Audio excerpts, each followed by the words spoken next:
ഇന്ത്യയിലെ യുവജനങ്ങൾ ഐതിഹാസികമായ ഒരു വിജയം കൈവരിച്ച ഒരു സന്ദർഭത്തിന് തൊട്ടു പിന്നാലെയാണ് നമ്മുടെ ഈ സമ്മേളനം ചേരുന്നത്. ഐതിഹാസികമായ വിജയം എന്ന് പറയുന്നത് ആ സമരം മുമ്പോട്ട് വച്ച ചില ആവശ്യങ്ങൾ നേടിയെടുത്ത് ആ സമരം അവസാനിച്ചു എന്നതിനെ മാത്രം മുൻനിർത്തിയല്ല. നീറ്റ് പരീക്ഷയുമായി ബന്ധപ്പെട്ട 3 ആവശ്യങ്ങൾ ഉയർത്തിക്കൊണ്ടാണ് ഇന്ത്യയിലെ വിദ്യാർത്ഥികളുടെയും യുവജനങ്ങളുടെയും വമ്പിച്ച ഒരു സമരമുഖം കഴിഞ്ഞൊരു മാസത്തിനിടയിൽ ഡൽഹിയിൽ ആരംഭിച്ച് ഇന്ത്യയിലെ ഗ്രാമാന്തരങ്ങളിലേക്ക് വരെ പടർന്നു പിടിച്ചത്. ആ സമരത്തിൻ്റെ മൗലികമായ ഒരു സവിശേഷത നമുക്കൊക്കെ അറിയുന്നത് പോലെ അത് ഡൽഹിയിലാണ്, ജന്തർ മന്ദറിലാണ് ആ സമരം തുടങ്ങിയതെങ്കിലും അതവിടെ നിന്ന് ഇന്ത്യയിലെ വലിയ നഗരങ്ങളിലേക്ക്, ചെറുപട്ടണങ്ങളിലേക്ക്, ഉൾനാടൻ ഗ്രാമങ്ങളിലേക്ക് വരെ കഴിഞ്ഞ ഒരു മാസത്തിനിടയിൽ പടർന്നു പിടിക്കുകയും മുഴുവൻ ഇന്ത്യക്കാരുടെയും ഹൃദയത്തെ സ്പർശിക്കുന്ന ഒരു സമരമുഖമായി മാറുകയും ചെയ്തു.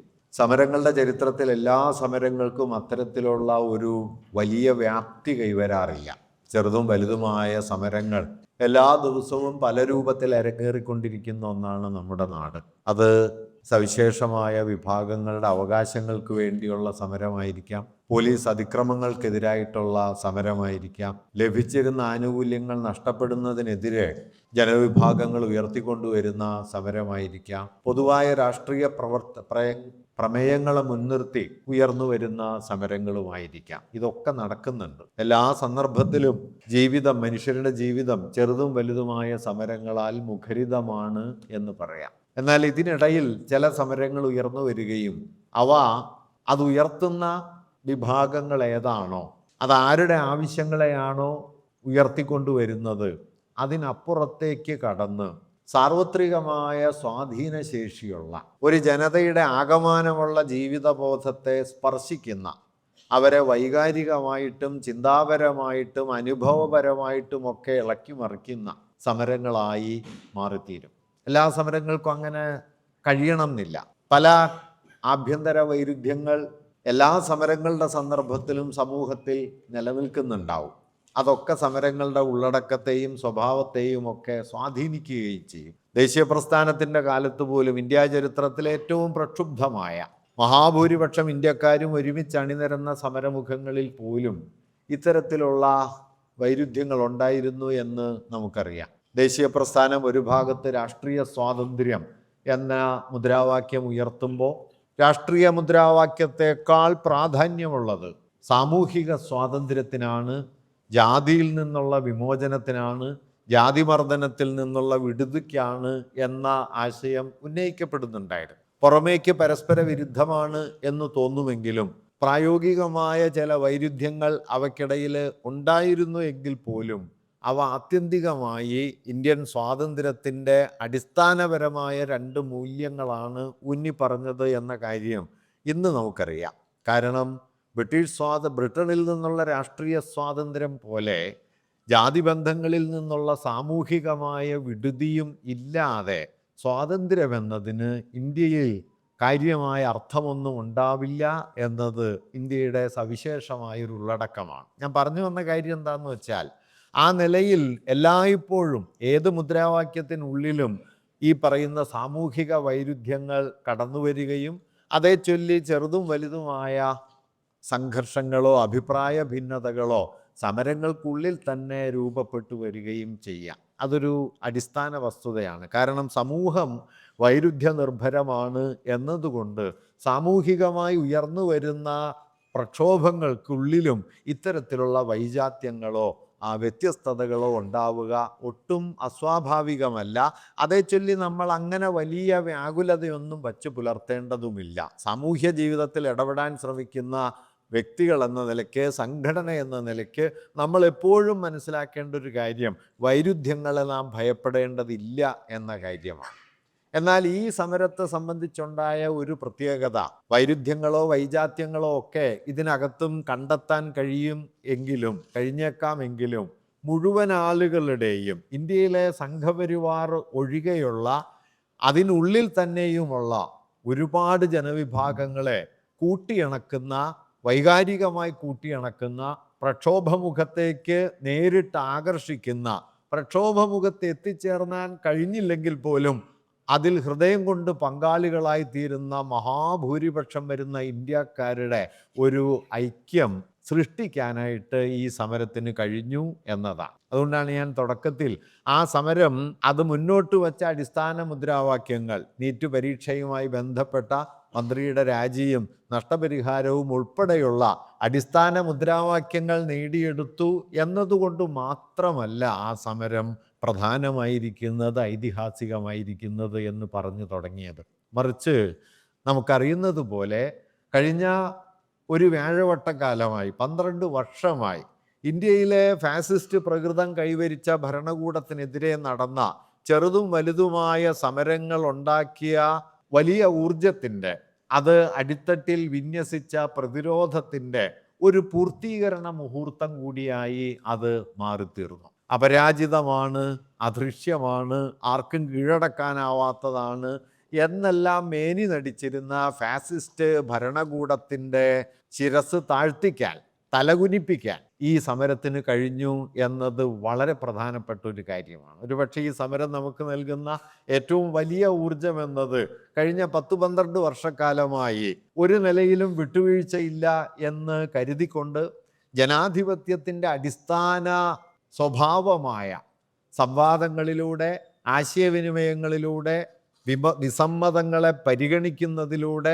അന്തിമമായ ഒരു കാഴ്ചപ്പാടിലേക്ക് എത്തിച്ചേരുക എന്നതിനെ സമ്പൂർണമായി നിരാകരിച്ച് ജനാധിപത്യം എന്നതിനെ വിയോജിക്കാനുള്ള അവകാശം എന്ന അടിസ്ഥാന യുക്തിയിൽ നിന്ന് ജനാധിപത്യം എന്നതിനെ മെജോറിറ്റേറിയനിസം, ഭൂരിപക്ഷവാദം എന്ന ഫാഷിസത്തിൻ്റെ ഒരു പ്രച്ഛന്ന രൂപത്തിലേക്ക് കൊണ്ടുപോയ ഒരു ഭരണ സംവിധാനത്തെയാണ് ഈ കഴിഞ്ഞ ദിവസങ്ങളിലെ സമരം പരാജയപ്പെടുത്തിയത്. അതാണ് ആ സമരത്തിൻ്റെ ഏറ്റവും വലിയ പ്രാധാന്യം. നിങ്ങൾ ചിലരെങ്കിലും ഓർക്കുന്നുണ്ടാവും, ഈ 2015 ഹിന്ദുത്വ ഭരണകൂടം അധികാരത്തിലേറിയ സമയത്ത് തങ്ങളുടെ നയമെന്ത് എന്ന് അന്നത്തെ BJPയുടെ അഖിലേന്ത്യാ നേതാക്കളിൽ ഒരാൾ വിശദീകരിച്ചത്, ഇത് UPA അല്ല, ഇത് NDA ആണ്, ഇത് നോൺ നെഗോഷ്യബിളായ തീരുമാനങ്ങളുള്ള, രാജിയില്ലാത്ത ഒരു ഭരണ സംവിധാനമാണ് എന്ന് പ്രഖ്യാപിച്ചുകൊണ്ടാണ്. അങ്ങനെ രാജി തങ്ങളുടെ അജണ്ടയിൽ ഇല്ല എന്ന് 10 വർഷം മുമ്പ് പ്രഖ്യാപിച്ച ഒരു സംവിധാനത്തെ കൊണ്ട്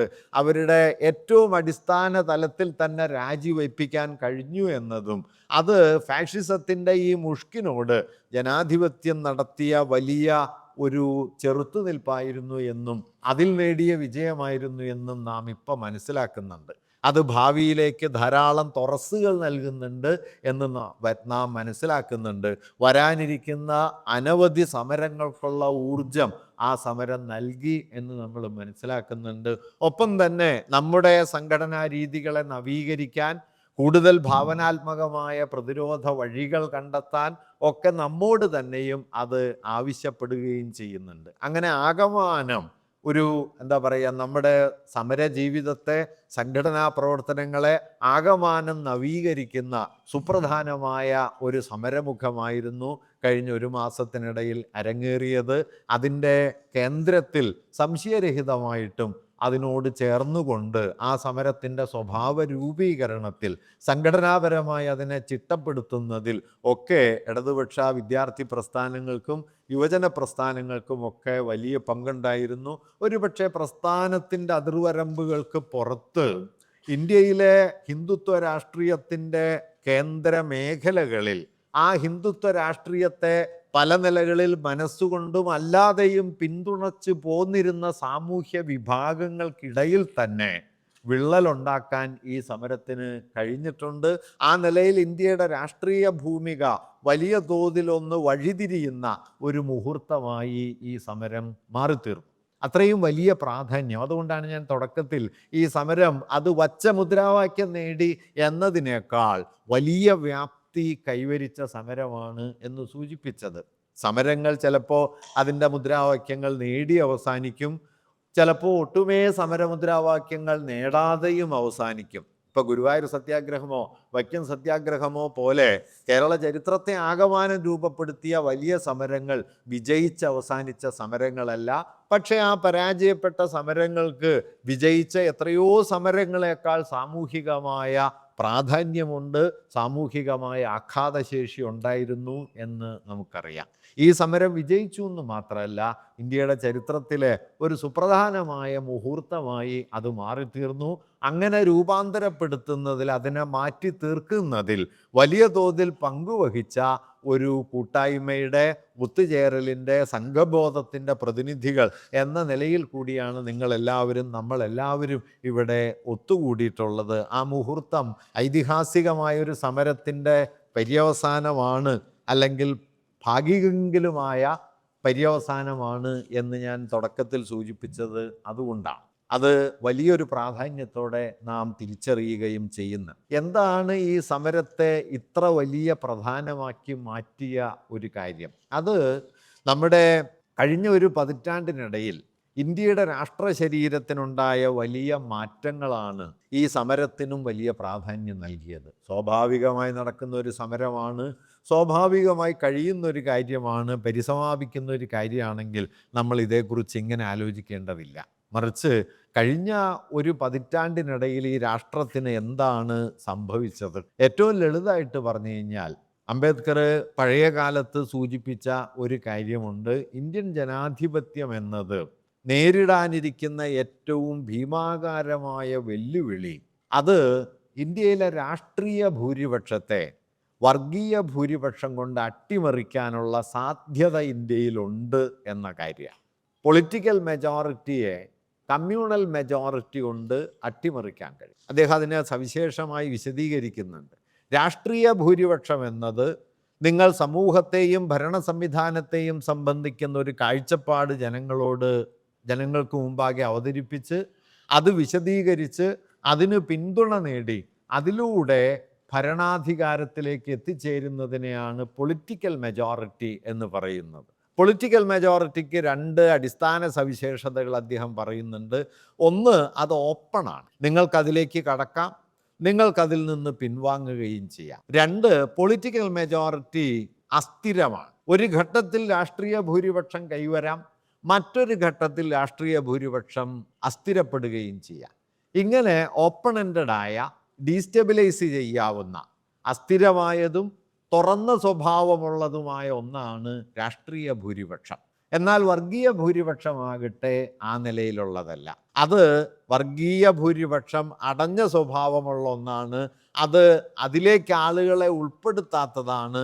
അത് നിലവിൽ വന്നാൽ അസ്ഥിരപ്പെടാൻ പ്രയാസമുള്ള ഒന്നുമാണ്. ഫലത്തിൽ ജനാധിപത്യത്തിൻ്റെ ഉള്ളടക്കത്തെ തന്നെ തകർത്ത് കളയുന്ന ആന്തരികമായ ഒരു വിപരീത ബലമാണ് കമ്മ്യൂണൽ മെജോറിറ്റി എന്ന് പറയുന്നത്. ഇന്ത്യൻ ജനാധിപത്യം അത്തരമൊരു വിപരീത സാധ്യതയെ വലിയ തോതിൽ ഉൾക്കൊള്ളുന്നുണ്ട് എന്ന് അദ്ദേഹം ആദ്യഘട്ടത്തിൽ തന്നെ സൂചിപ്പിക്കുന്നുണ്ട്. അതിനൊരു പ്രതിരോധമായി, മറുപടിയായിട്ട്, അതിനൊരു ആ കമ്മ്യൂണൽ മെജോറിറ്റി വിജയത്തിൽ എത്താതിരിക്കാനുള്ള ഒരു വഴിയായിട്ട് അംബേദ്കർ അക്കാലത്ത് സൂചിപ്പിച്ചൊരു കാര്യമുണ്ട്. നമ്മുടെ കോൺസ്റ്റിറ്റ്യൂവൻ്റ് അസംബ്ലി അത് അംഗീകരിക്കുകയോ ചർച്ച ചെയ്യുക പോലുമോ ചെയ്തില്ല. അദ്ദേഹം സൂചിപ്പിച്ചൊരാശയം, ഇന്ത്യൻ പാർലമെൻറ്റിൽ അംഗങ്ങളാകാവുന്ന സവർണ വിഭാഗങ്ങളുടെ എണ്ണം മുൻകൂറായി നിയന്ത്രിക്കണം എന്നതാണ്. 50% പാർലമെൻറ്റ് അംഗങ്ങൾ സവർണ ഹിന്ദുക്കളായി തീരാത്ത മട്ടിൽ ഇന്ത്യയിലെ ജനാധിപത്യ വ്യവസ്ഥയ്ക്കുള്ളിൽ നിയന്ത്രണങ്ങൾ ഏർപ്പെടുത്തണം എന്നൊരു നിർദ്ദേശം അദ്ദേഹം മുമ്പോട്ട് വച്ചിരുന്നു. അന്നത് വലിയൊരു വെല്ലുവിളിയായിട്ട് ആളുകൾക്ക് തോന്നിയില്ല. അതുകൊണ്ട് അദ്ദേഹം മുമ്പോട്ട് വെച്ച ആശയം കാര്യമായി പരിഗണിക്കപ്പെട്ടുമില്ല. ഇന്ന് നമ്മൾ തിരിഞ്ഞു നോക്കിയാൽ ഇതിൻ്റെ മാരകമായ സ്വഭാവം കാണാം. 2014-ലും 2019-ലുമൊക്കെ ഇന്ത്യൻ പാർലമെൻറ്റിലേക്ക് അംഗങ്ങളായി വന്ന ഭരണാധികാരം കയ്യാളിയ ആളുകളെ, ഇപ്പോഴും കയ്യാളിക്കൊണ്ടിരിക്കുന്ന വിഭാഗങ്ങളെ നോക്കിയാൽ അത് ഞാൻ ഈ പറഞ്ഞ ജനാധിപത്യപരമായ പ്രാതിനിധ്യാവകാശം എന്നതിന് പകരം തെരഞ്ഞെടുത്തൊഴിവാക്കുന്നതിൻ്റെ യുക്തി ശക്തമായി പ്രവർത്തിച്ച ഇടങ്ങളാണ് എന്ന് കാണാൻ പറ്റും. ഇപ്പോൾ 2019-ൽ യു പിയിൽ നിന്ന് 80 അംഗങ്ങൾ പാർലമെൻറ്റിലേക്ക് എത്തിച്ചേരുന്ന സമയത്ത്, 2014-ൽ യു പിയിൽ നിന്ന് 80 അംഗങ്ങൾ പാർലമെൻറ്റിലേക്ക് എത്തിച്ചേരുന്ന സമയത്ത് അതിൽ മുസ്ലിങ്ങളായിട്ട് ഒരാൾ പോലും ഇല്ലാത്ത സ്ഥിതിവിശേഷം അന്നുണ്ടായിരുന്നു. 20 കോടി മനുഷ്യരുള്ള, 20 കോടി ജനസംഖ്യയുള്ള, അതിലേതാണ്ട് 20% 4 കോടിയോളം മുസ്ലിങ്ങളുള്ള ഒരു സംസ്ഥാനമാണ് ഉത്തർപ്രദേശ്. അവിടെ നിന്ന് തിരഞ്ഞെടുക്കപ്പെടുന്ന 80 അംഗങ്ങളിൽ ഒരാൾ പോലും ഈ പറയുന്ന 20% വരുന്ന ജനസംഖ്യയിൽ നിന്ന്, ജനവിഭാഗത്തിൽ നിന്നില്ല എന്നുറപ്പ് വരുത്തുന്ന ഒരു സംവിധാനമായിട്ട് തെരഞ്ഞെടുപ്പിനെ മാറ്റി. പ്രാതിനിധ്യാപരമായി തെരഞ്ഞെടുത്ത് ഉൾക്കൊള്ളുന്നു എന്നതിന് പകരം തെരഞ്ഞെടുത്ത് ഒഴിവാക്കുന്നു. തെരഞ്ഞെടുപ്പ് എന്നുള്ളത് ഉൾക്കൊള്ളലിൻ്റെ യുക്തിക്ക് പകരം തെരഞ്ഞെടുപ്പ് എന്ന് പറയുന്നത് പുറന്തള്ളലിൻ്റെ യുക്തിയായി മാറ്റുന്നു. ഇതവിടെ മാത്രമല്ല, ഇന്ത്യയുടെ പല ഭാഗങ്ങളിലും നിങ്ങൾക്കിതിപ്പോൾ കാണാൻ കഴിയും. മതപരമായ അടിസ്ഥാനത്തിൽ പുറന്തള്ളാനുള്ള ഒരു പ്രക്രിയയായി ജനാധിപത്യത്തെ മാറ്റി തീർക്കുന്ന, ഭൂരിപക്ഷം എന്ന ആശയത്തെ മാറ്റി തീർത്ത 12 വർഷങ്ങൾ കൂടിയാണ് നമ്മൾ കടന്നുപോയ 12 വർഷങ്ങൾ. ഭരണഘടനാ സ്ഥാപനങ്ങൾ ഒന്നൊന്നായി ജനാധിപത്യ വിരുദ്ധമായ നിലയിൽ സംവിധാനം ചെയ്യപ്പെട്ടു. നിങ്ങൾക്കിപ്പോൾ ഇലക്ഷൻ കമ്മീഷൻ അറിയാം. ഇലക്ഷൻ കമ്മീഷനെ തീരുമാനിക്കുന്നതിനുള്ള സമിതി പ്രധാനമന്ത്രിയും പ്രതിപക്ഷ നേതാവും ചീഫ് ജസ്റ്റിസുമായിരുന്ന സംവിധാനം മാറ്റി പ്രധാനമന്ത്രിയും അദ്ദേഹത്തിൻ്റെ ഒരു മന്ത്രിസഭാംഗവും പ്രതിപക്ഷ നേതാവും എന്ന നിലയിലേക്ക് മാറ്റുകയും ഫലത്തിൽ കേന്ദ്ര ഭരണ സംവിധാനത്തിൻ്റെ പിണിയാളായ ഒരാൾ ഇലക്ഷൻ കമ്മീഷൻ്റെ നടത്തിപ്പുകാരനായി മാറുകയും ആ ഇലക്ഷൻ കമ്മീഷന് എല്ലാ തരത്തിലുള്ള നിയമ നടപടികളിൽ നിന്നും സംരക്ഷണം ഏർപ്പെടുത്തിക്കൊണ്ട് പ്രത്യേകമായ നിയമനിർമ്മാണം നടത്തുകയും ചെയ്തിട്ടാണ് ഇപ്പോൾ ജ്ഞാനേഷ് കുമാർ ഇലക്ഷൻ കമ്മീഷണറായിരിക്കുന്നത്. ഫലത്തിൽ ഇലക്ഷൻ കമ്മീഷൻ്റെ ഒരു തീരുമാനത്തെയും നിങ്ങൾക്ക് നിയമപരമായി ചോദ്യം ചെയ്യാൻ പറ്റില്ല. ഇലക്ഷൻ കമ്മീഷൻ്റെ നിർണയനത്തിൽ, തീരുമാനിക്കുന്നതിൽ കേന്ദ്ര ഭരണകൂടത്തിൻ്റെ താല്പര്യമല്ലാതെ മറ്റൊരു താല്പര്യവും പ്രവർത്തിക്കുകയും ഇല്ല.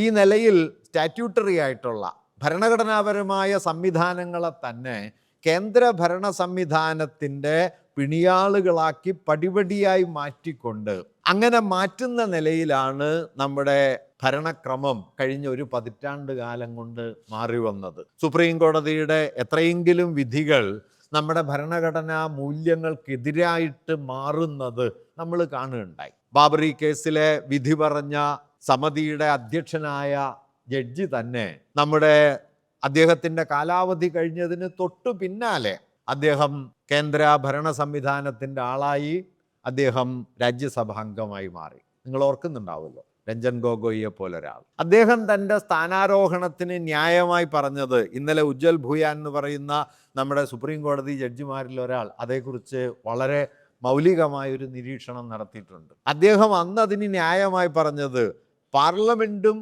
ജുഡീഷ്യറിയും തമ്മിലുള്ള അകലം കുറയ്ക്കാൻ, ജുഡീഷ്യറിയും ഭരണ സംവിധാനവും തമ്മിലുള്ള അകലം കുറയ്ക്കാൻ വേണ്ടിയാണ് താൻ രാജ്യസഭയിലേക്ക് പോകുന്നത് എന്നാണ് രഞ്ജൻ ഗൊഗോയ് അന്ന് പറഞ്ഞത്. ഇന്നലെ ഉജ്ജൽ ഭൂയാൻ അതേക്കുറിച്ച് പറയുന്ന സമയത്ത് പറഞ്ഞു, നമ്മുടെ ഡെമോക്രസിയുടെ, ജനാധിപത്യത്തിൻ്റെ ഭരണഘടനാപരമായ 3 ആധാരങ്ങൾ, ഒന്ന് ലെജിസ്ലേച്ചറാണ്, ഒന്ന് എക്സിക്യൂട്ടീവാണ്, ഒന്ന് പാർലമെൻറ്റാണ്. എന്നിട്ട് അദ്ദേഹം പറഞ്ഞു, ഒരു സ്റ്റൂളിൻ്റെ 3 കാലുകൾ തുല്യമായ അകലത്തിൽ ക്രമമായി നിന്നാൽ മാത്രമാണ് ആ സ്റ്റൂൾ ഉറച്ചു നിൽക്കുക.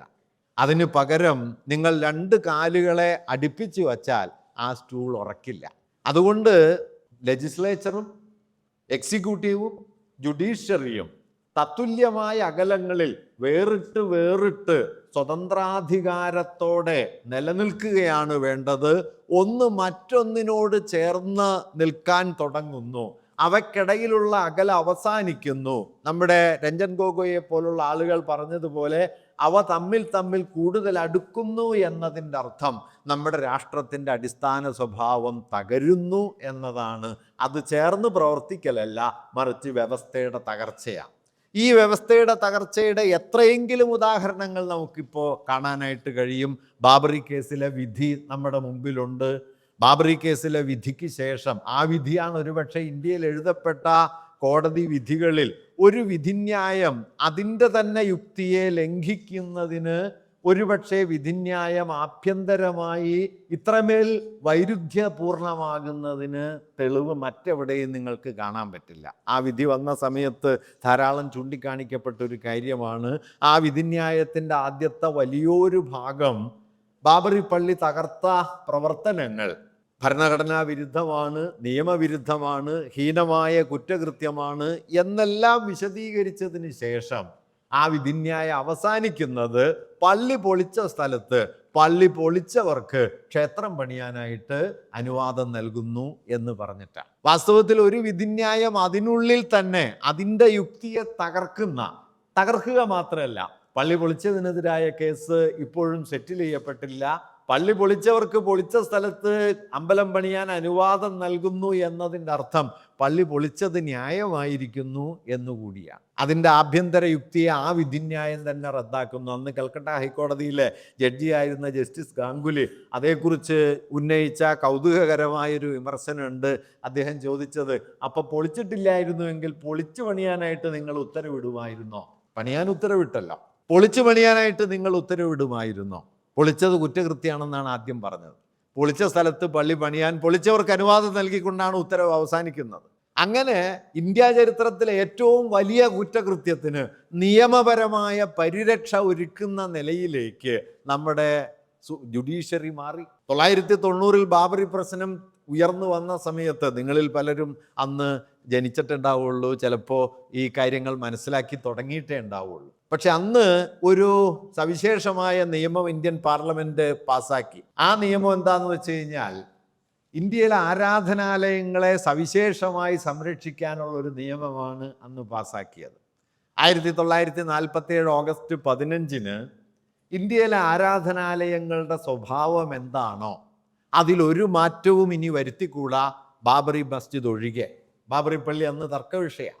അതുകൊണ്ട് ബാബറി പള്ളിക്ക് എക്സെപ്ഷൻ കൊടുത്തു. ബാക്കി എല്ലാറ്റിനെ സംബന്ധിച്ചും അന്ന് പാർലമെന്റ് നിയമം പാസാക്കി. ഒരു ആരാധനാലയത്തിൻ്റെയും അടിസ്ഥാന സ്വഭാവത്തിൽ ഒരു മാറ്റവും വരുത്തിക്കൂടാ. ഇന്ത്യയിൽ ആരാധനാലയങ്ങൾ 47 ഓഗസ്റ്റ് 15 ഏത് നിലയിലാണോ അതാണ് ഇനി അതിൻ്റെ സ്വഭാവം. ഇത് ഇന്ത്യൻ പാർലമെന്റ് പാസാക്കിയ നിയമമായി ഇരിക്കെയാണ് അലഹബാദിലെ ജില്ലാ കോടതി ജ്ഞാൻവാപി പള്ളി കുഴിച്ചു നോക്കാനായിട്ട് ഉത്തരവിടുന്നത്. ആ ഉത്തരവിനെ ഹൈക്കോടതി അംഗീകരിക്കുന്നത്, ആ ഉത്തരവിനെ സുപ്രീം കോടതിയും അംഗീകരിക്കുന്നത്. നിലനിൽക്കുന്ന നിയമത്തിനെതിരായ ഒരു കാര്യത്തിന് വേണ്ടി ഉത്തരവിടുക, ആ ഉത്തരവിനെ നീതിന്യായ സംവിധാനങ്ങൾ തന്നെ ശരിവയ്ക്കുക. ആ വിധിന്യായം ഇപ്പോൾ സുപ്രീം കോടതിയിൽ നിൽക്കുകയാണ്. അതിലെ കക്ഷി ചേർന്ന ഹിന്ദുത്വ രാഷ്ട്രീയത്തിൻ്റെ പ്രതിനിധികൾ വാദിക്കുന്ന ഒരു കാര്യം, 47 ഓഗസ്റ്റ് 15 എന്ന കട്ട് ഓഫ് ഡേറ്റ് മാറ്റി അത് 12-ാം നൂറ്റാണ്ടാക്കണം എന്നാണ്. 12-ാം നൂറ്റാണ്ടെന്ന് പറഞ്ഞാൽ ഇന്ത്യയിൽ ഡൽഹി സുൽത്താനേറ്റ് ആരംഭിക്കുന്ന കാലമാണ്. മധ്യകാല ഇന്ത്യയുടെ ചരിത്രത്തിലേക്ക് ഡൽഹി സുൽത്താനേറ്റ് വരുന്നു, പിന്നെ മുഗളന്മാർ വരുന്നു, തുർക്കികൾ വരുന്നു, പേർഷ്യൻ പാരമ്പര്യം ഇന്ത്യയുമായി കൂടിക്കലരുന്നു. നമ്മുടെ സംസ്കാരത്തിൻ്റെ എത്രയോ വലിയ ഏടുവയ്പ്പുകൾ ഉണ്ടായി വരുന്ന മധ്യകാലത്തിൻ്റെ ആരംഭദശ മുതൽ അധിനിവേശത്തിൻ്റെ കാലമായി കാണണമെന്നും അക്കാലത്തെയാണ് കട്ട് ഓഫ് ഡേറ്റ് ആയിട്ട് കാണേണ്ടത്, 47 ഓഗസ്റ്റ് 15 അല്ല എന്നാണ് അതിൽ ഹിന്ദുത്വ രാഷ്ട്രീയം മുമ്പോട്ട് വയ്ക്കുന്ന വാദഗതികൾ. ഞാൻ പറയുന്നത് ഇതെല്ലാം കോടതിയിൽ ചർച്ച ചെയ്യുന്ന സമയത്ത് പാർലമെൻറ്റ് പാസാക്കിയ നിയമം അവിടെ ഇരിക്കുന്നു. പാർലമെൻറ്റ് പാസാക്കിയ നിയമം അവിടെ നിൽക്കുന്ന സമയത്ത് കോടതി തന്നെ ആ നിയമത്തിൻ്റെ സത്തക്കെതിരായ വ്യവഹാരങ്ങളെ അംഗീകരിച്ചു കൊടുക്കുകയും അതിനെ പിന്തുണയ്ക്കുകയും ചെയ്യുന്നു. ഇങ്ങനെ എക്സിക്യൂട്ടീവ്, ജുഡീഷ്യറി, ലെജിസ്ലേച്ചർ എന്ന് പറയുന്ന നമ്മുടെ ഭരണ സംവിധാനത്തിൻ്റെ 3 ആധാരശിലകളിൽ ജുഡീഷ്യറിയും ലെജിസ്ലേച്ചറും ഏതാണ്ട് കാഴ്ച വസ്തുക്കളായി മാറുകയും എക്സിക്യൂട്ടീവ് സർവാധികാരത്തിലേക്ക് നീങ്ങുകയും ചെയ്യുന്ന ഒരു പ്രവണതയാണ് കഴിഞ്ഞ ഒരു പതിറ്റാണ്ട് കാലത്തെ ഭരണ സംവിധാനത്തിൻ്റെ ഏറ്റവും സുപ്രധാനമായ സ്വഭാവം. എപ്പോഴാണോ എക്സിക്യൂട്ടീവ് സർവാധികാരത്തിലേക്കും കവിഞ്ഞ മേൽക്കൈയിലേക്കും ഒരു ഭരണക്രമത്തിൽ ഉയർന്നു വരുന്നത്, അത് അടിസ്ഥാനപരമായി അധികാര കേന്ദ്രീകരണത്തിൻ്റെ, അമിതാധികാരത്തിൻ്റെ, ജനാധിപത്യ ധ്വംസനത്തിൻ്റെ അടയാളമാണ്. നമ്മുടെ പാർലമെൻറ്റ് നോക്കിയാൽ ഇപ്പം നിങ്ങൾക്ക് കാണാം, പാർലമെൻറ്റ് സമ്മേളിക്കുന്നതിൻ്റെ ദിവസങ്ങൾ കുറഞ്ഞു വരുന്നു. പാർലമെൻറ്റിൽ പ്രധാനപ്പെട്ട മന്ത്രിമാർ ഹാജരാകുന്നതിൻ്റെ ദിവസങ്ങൾ കുറഞ്ഞു വരുന്നു. കഴിഞ്ഞ ദിവസം അക്കാര്യത്തെക്കുറിച്ചുള്ള ചർച്ചകളിൽ പലരും ചൂണ്ടിക്കാണിച്ചു, പ്രധാനമന്ത്രി ഇല്ല. പ്രധാനമന്ത്രി നമ്മുടെ പാർലമെൻ്ററി ഡിബേറ്റുകളിൽ പങ്കെടുക്കുകയോ അതിന് ശ്രദ്ധിക്കുകയോ അതിന് മറുപടി പറയുകയോ ചെയ്യുന്ന രീതിയില്ല. പാർലമെൻ്ററി സംവിധാനത്തിനകത്ത് വളരെ പ്രധാനമായി പരിഗണിക്കപ്പെടുന്നതാണ് സെലക്ട് കമ്മിറ്റിയും സബ്ജക്റ്റ് കമ്മിറ്റിയും പോലുള്ള ഉപസമിതികൾ. ഒരു ബില്ല് അവതരിപ്പിച്ചാൽ അതിൻ്റെ വിശദാംശങ്ങൾ പൊതുസമൂഹത്തിൻ്റെ മുമ്പാകെ നൽകി അതിലേക്ക് അഭിപ്രായങ്ങൾ സ്വീകരിച്ച് വിയോജിപ്പുകൾ ക്ഷണിച്ച് ആ വിയോജിപ്പുകൾ ചർച്ച ചെയ്ത് അന്തിമ രൂപം നൽകുന്ന ജനാധിപത്യപരമായ നിയമനിർമ്മാണത്തിൻ്റെ അടിസ്ഥാന ഘടകങ്ങളാണ് ഉപസമിതികൾ. ഉപസമിതികളെ ചേരാറില്ല. നമ്മുടെ ഭരണഘടനാ അസംബ്ലി എത്രയോ സുദീർഘമായി ചർച്ച ചെയ്തുണ്ടാക്കിയ ഒന്നാണ് കാശ്മീരിൻ്റെ സവിശേഷ അവകാശം. കാശ്മീരിനെ സംബന്ധിക്കുന്ന ഒരു നിയമം പാർലമെൻറ്റ് പാസ്സാക്കണമെങ്കിൽ ആ നിയമത്തിന് കാശ്മീർ നിയമസഭയുടെ കൂടി അംഗീകാരം വേണമെന്ന ഭരണഘടനാ വ്യവസ്ഥ ഇരിക്കെയാണ് നിയമസഭയില്ലെന്നും അതുകൊണ്ട് നിയമസഭയുടെ അധികാരം ഗവർണർക്കാണെന്നും ഗവർണറുടെ ശുപാർശയുണ്ട് എന്നും പറഞ്ഞ് ഫലത്തിൽ ആ ഭരണഘടനാ വ്യവസ്ഥയെ നഗ്നമായി അട്ടിമറിച്ച് കാശ്മീർ നിയമസഭയുടെ അംഗീകാരം എന്നതിനെ സാങ്കേതികമായി ഗവർണറുടെ അംഗീകാരം എന്ന നിലയിൽ ചുരുക്കിയിട്ടാണ്, ഭരണഘടനയുടെ സ്പിരിറ്റിനെ അകമേ തകർത്തിട്ടാണ് കാശ്മീരിൻ്റെ സംസ്ഥാന പദവി എടുത്തു കളയുകയും കേവല ഭൂരിപക്ഷത്തിൻ്റെ മാത്രം ബലത്തിൽ കാശ്മീരിനെ 2 സംസ്ഥാനങ്ങളായി ഒരു സംസ്ഥാനവും കേന്ദ്രഭരണ മേഖലയുമായി വിഭജിക്കുകയും ചെയ്തത്. ഇങ്ങനെ എത്രയെങ്കിലും കാര്യങ്ങൾ പറയാൻ പറ്റും. ഞാൻ പറഞ്ഞു വരുന്നത്, ഇങ്ങനെ കഴിഞ്ഞ ഒരു പതിറ്റാണ്ട് കൊണ്ട് എന്തു സംഭവിച്ചു? ആ ഒരു പതിറ്റാണ്ട് കൊണ്ട് ഒരു ഫാസിസ്റ്റ് മതരാഷ്ട്രത്തിൻ്റെ പ്രകൃതത്തിലേക്ക് ഈ രാജ്യം പതുക്കെ പതുക്കെ മാറി. പൗരത്വ ഭേദഗതി നിങ്ങൾക്കൊക്കെ അറിയാം, നമ്മളൊക്കെ സമരം ചെയ്തതാണ്. എത്രയെങ്കിലും തെരുവുകളിൽ അതിനെ വെല്ലുവിളിക്കാൻ ശ്രമിച്ചതാണ്. നമ്മുടെ ഭരണഘടനാ അസംബ്ലി സമ്മേളിക്കുന്നത് ലോക ചരിത്രത്തിൽ തന്നെ അത്യസാധാരണമായൊരു സന്ദർഭത്തിലാണ്.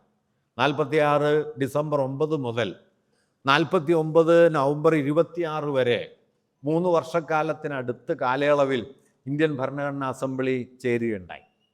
ഭരണഘടനാ അസംബ്ലി ചേർന്ന ഈ 3 വർഷക്കാലം എന്ന് പറയുന്നത് ഇന്ത്യയുടെ ചരിത്രത്തിലെ ഏറ്റവും പ്രക്ഷുബ്ധമായ, ഏറ്റവും തീവ്രമായ ഒരു കാലയളവാണ്. ഇന്ത്യ എന്ന രാജ്യം ഒന്നായി നിൽക്കുന്ന സമയത്താണ് പാർലമെൻ്ററി അസംബ്ലി, ഭരണഘടനാ അസംബ്ലി ചേർന്നത്. 399 അംഗങ്ങളുള്ള അസംബ്ലിയായിട്ടാണ് അത് ആദ്യം നിലവിൽ വന്നത്. പക്ഷേ അസംബ്ലി കൂടിത്തുടങ്ങുന്ന സമയമാകുമ്പോഴേക്കും ഇന്ത്യ പാക് വിഭജനം വന്നു. ധാരാളം അംഗങ്ങൾ കിഴക്കൻ ബംഗാളിലെയും പാകിസ്ഥാനിലെയും ഒക്കെ അംഗങ്ങൾ ഇന്ത്യയിൽ നിന്ന് വേറിട്ട് മാറുന്ന നില വന്നു. ഭരണഘടനാ അസംബ്ലി സമ്മേളിക്കുന്നത് ഈ 399 അംഗങ്ങളിൽ നിന്ന് ഏതാണ്ട് 110 അംഗങ്ങൾ ഒഴിഞ്ഞു നിൽക്കുന്ന നിലയിലാണ്. 289 അംഗങ്ങളാണ്. ഒരു രാജ്യം അതിൻ്റെ ഭരണഘടന ഉണ്ടാക്കാൻ സമ്മേളിക്കുന്ന സമയത്ത് രാജ്യം 2ആയി പിളരുന്നു. അതായിരുന്നു ഇന്ത്യൻ ഭരണഘടനാ അസംബ്ലിയുടെ സവിശേഷമായൊരു കാര്യം. 2ആയി പിളരുന്നു എന്ന് മാത്രമല്ല, ലോക ചരിത്രത്തിലെ തന്നെ ഏറ്റവും വലിയ അഭയാർത്ഥി പ്രവാഹങ്ങളിൽ ഒന്ന് ആരംഭിക്കുന്നു. 2 കോടിയോളം ആളുകൾ അഭയാർത്ഥികളായി തീരുന്നു. ലക്ഷക്കണക്കിന് ആളുകൾ കൊല ചെയ്യപ്പെടുന്നു. രാഷ്ട്രപിതാവായ ഗാന്ധി വധിക്കപ്പെടുന്നു. ഇന്ത്യ ചരിത്രത്തിലെ ഏറ്റവും വലിയ വർഗീയ കലാപം നടക്കുന്നു. ഇതിന് നടുവിലിരുന്ന് ഇന്ത്യൻ ഭരണഘടനാ അസംബ്ലി ഇന്ത്യയുടെ ഭരണഘടന ഉണ്ടാക്കുന്ന സമയത്തും മതരാഷ്ട്രമായി പാകിസ്ഥാൻ അപ്പുറം നിലനിൽക്കുന്ന സമയത്തും പൗരത്വം എന്ന് പറയുന്നതിനെ നിർവചിക്കാൻ ഭരണഘടനാ അസംബ്ലി ശ്രമിക്കുമ്പോൾ ആ പൗരത്വത്തിൻ്റെ നിർവചന യുക്തി അടിസ്ഥാനപരമായി മതനിരപേക്ഷമായ ജന്മദേശമെന്ന തത്വത്തിലാണ് നിന്നത്. സംസ്കാരമെന്നോ മതമെന്നോ ഭാഷയെന്നോ ഉള്ള യാതൊരു മാനദണ്ഡങ്ങളും അക്കാലത്തും നമ്മുടെ ഭരണഘടനാ അസംബ്ലി ചർച്ചകളിൽ വന്നില്ല. ഞാൻ പറഞ്ഞു വന്നത്, അത്ര കലുഷമായ വർഗീയ വിദ്വേഷത്തിൻ്റെ കലാപത്തിൻ്റെ നടുവിലിരുന്ന് ഭരണഘടന പൗരത്വം ഉണ്ടാക്കുന്ന സമയത്തും പൗരത്വത്തിൻ്റെ നിയമാവലി ഉണ്ടാക്കുന്ന സമയത്തും മതത്തെ സംബന്ധിക്കുന്ന ഒരു സൂചനയും നമ്മുടെ ഭരണഘടനയുടെ പൗരത്വ സങ്കല്പത്തിൽ ഇല്ലായിരുന്നു. അതിനെ ഒഴിച്ചു നിർത്തി. എന്നാൽ അങ്ങനെ ഒഴിച്ചു നിർത്തിയ ലോകത്തെ ആധുനിക രാഷ്ട്രങ്ങൾ ഒന്നുപോലും അതിൻ്റെ പൗരത്വ നിർവചനത്തിൻ്റെ അടിസ്ഥാനത്തിൽ ഉൾപ്പെടുത്താത്ത മതത്തെ ഇന്ത്യൻ പൗരത്വ നിർവചനത്തിലേക്ക് കടത്തിക്കൊണ്ടുവന്നാണ് ഈ പറയുന്ന പൗരത്വ ഭേദഗതി അവതരിപ്പിച്ചത്. അതിൻ്റെ പേരിലുള്ള പല ശ്രമങ്ങൾ നടന്നു, വലിയ പ്രക്ഷോഭങ്ങൾ ഉയർന്നു വന്നു. ആ പ്രക്ഷോഭങ്ങളുടെ പശ്ചാത്തലത്തിൽ നേരിട്ടുള്ള NRCയും പൗരത്വ ഭേദഗതിയും അതേ വേഗത്തിൽ നടപ്പായില്ലെങ്കിലും പരോക്ഷമായി അത് തന്നെ നടപ്പായി വരുന്നതാണ് നമ്മൾ SIR പോലുള്ള സംവിധാനത്തിൽ കണ്ടത്. ഇപ്പോൾ നിങ്ങൾക്കറിയാമല്ലോ, ബംഗാളിലെ വോട്ടർ പട്ടികയിൽ നിന്ന് എത്രയോ ലക്ഷോപലക്ഷം ആളുകളെയാണ് വോട്ടർ പട്ടികയിൽ നിന്ന് പുറത്താക്കിയത്. ഇന്ത്യയിലെ ഏറ്റവും പ്രമുഖനായ പത്രപ്രവർത്തകൻ R രാജഗോപാലിൻ്റെ പേര് പോലും നമ്മുടെ ബംഗാളിലെ വോട്ടർ പട്ടികയിൽ ഇല്ലാത്ത നിലയിൽ ഇപ്പോഴും അത് പുനഃസ്ഥാപിക്കാൻ അദ്ദേഹത്തെ പോലെ ഇന്ത്യയിലെ ഏറ്റവും പ്രമുഖനായ ഒരു പത്രപ്രവർത്തകന് പോലും കഴിയാത്ത മട്ടിലാണ് ഈ വോട്ടർ പട്ടികയുടെ തീവ്ര പരിഷ്കരണം നടപ്പിലാക്കിയത്. ഞാൻ പറഞ്ഞു വന്നത്, ഇങ്ങനെ ഒരു ഫാസിസ്റ്റ് പ്രകൃതത്തിലേക്ക്, അമിതാധികാരപരമായ കേന്ദ്രീകരണത്തിലേക്ക്, ജനാധിപത്യത്തിൻ്റെ ഔപചാരികമായ ഉള്ളടക്കത്തെ പോലും റദ്ദാക്കുന്ന നിലയിലേക്ക് ഇന്ത്യ മാറിത്തീർന്ന ഒരു കാലമാണ് കഴിഞ്ഞ 10-12 വർഷക്കാലം എന്ന് പറയുന്നത്.